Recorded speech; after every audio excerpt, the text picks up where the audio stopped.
before those fights and kind of talked about what to do to some of those guys. I'm not taking credit for any of that, by the way. He choked those guys.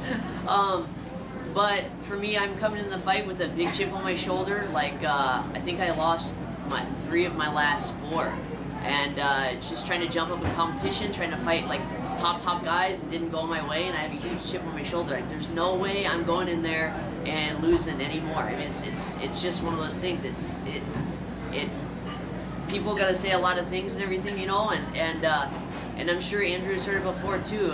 You go a couple fights and you have a couple losses, and people talk to you a little differently and stuff. But I feel like I'm still fighting top guys and everything, and I'm not gonna change that. I don't want any kind of feeder fights. I don't want to fight any guys with losing records that try to pad my record to try to get in the big show or anything like that. I'm really adamant about that. I only want to fight tough guys, and I'm actually really happy that Andrew pulled out a lot of those wins and everything like that. So this fight makes a lot of sense, and it really motivates me to fight him again. So it's good.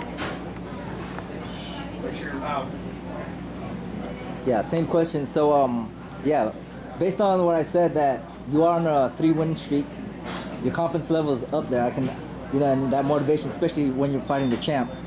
How do you feel, and how do you see that going on your side? I feel tough, honestly. I think his last loss, he fought a dude that was ranked 4 in the world. So I mean, that was a tough fight. So I feel good. I feel unbeatable right now, and I'm gonna take this belt home, back to the other side of the Bay Area, and train hard. Training a lot of amateurs for this fight. It's kind of different, but we got some tough amateurs at our school, and I'm ready. Andrew, is this your first shot at a title? Is this your first time fighting? Professional, yeah. As a professional. So how does that change your training habits, your focus, leading up to fight night? I've been training all my life as a little kid. It's just another day in the office. Go hard, go home. It's another day in the office. I'm ready to go. All right, you guys, hold on real quick. We're gonna add a mic. Taylor, for you, this is Dean Camaro, American Cage Fighter. This is your first title defense, correct? For flyweight. So how is it? Maybe coming off a couple losses. Have you changed anything dramatically in your training routine leading up to this fight? Yeah, actually, I've been able to get over to the boxing gym more and work with my boxing coach, Eddie Croft, and everything. Yeah, the main thing, like what I talked about before too, is not having to commute, not having to teach so much, being way less distracted.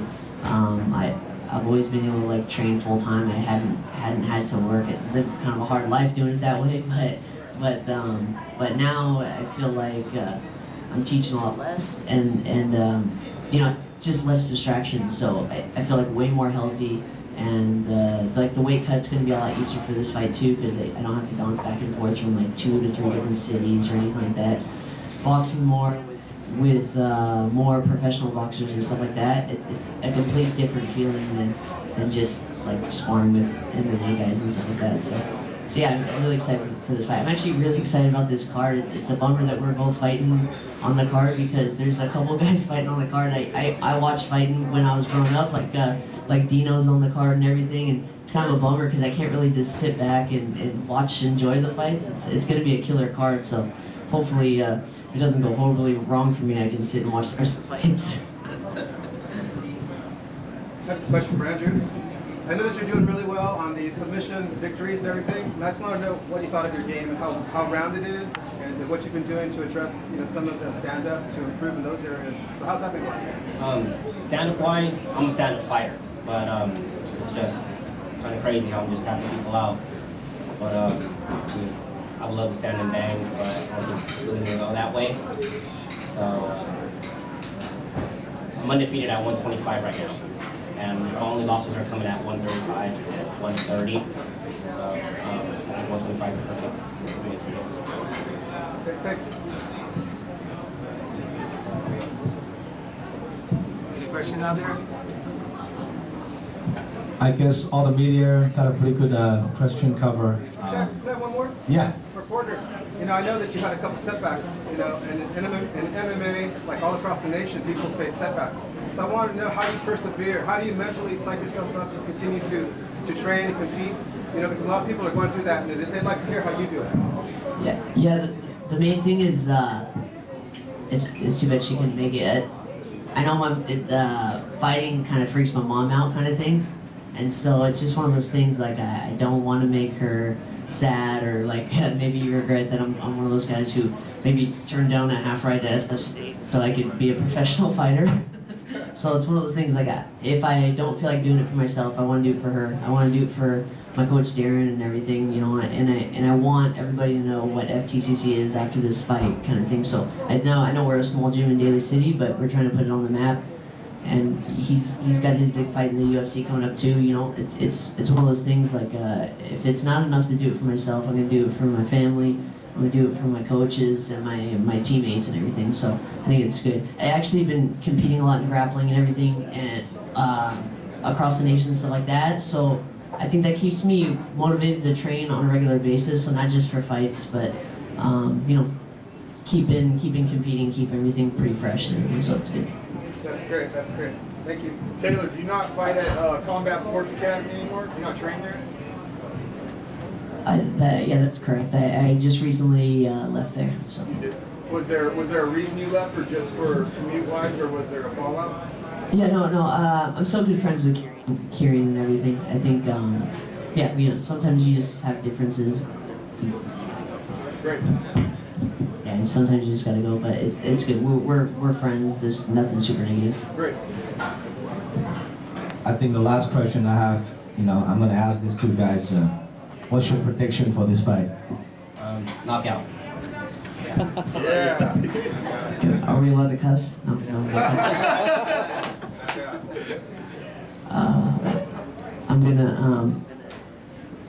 I'm gonna take him down. And I'm gonna hold him for 25 minutes. Oh, you killed the sound. Those are bad words.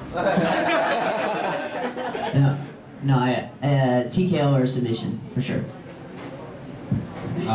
Some of the people today, a lot of people showed up. Some of the people never been to the Dragon House fight show before. A little bit about us. We've been around for 3 years, since 2010, and the promotion's growing faster than my hair, hopefully. Thanks for everybody who showed up for support.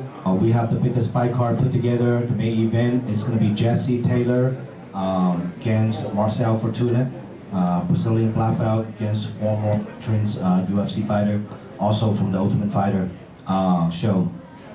So good luck with these two guys, and then this is the belt for them to fight. And next Saturday, if you guys want to, keep up the news, upcoming event, you can check out my website, dragonhousemma.com. The next show will be November 11.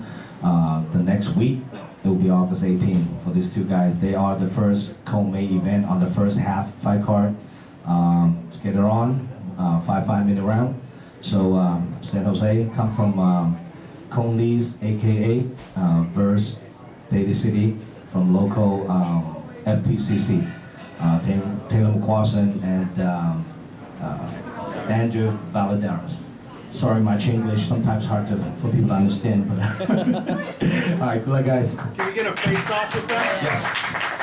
All right, thanks, guys. Thanks, guys.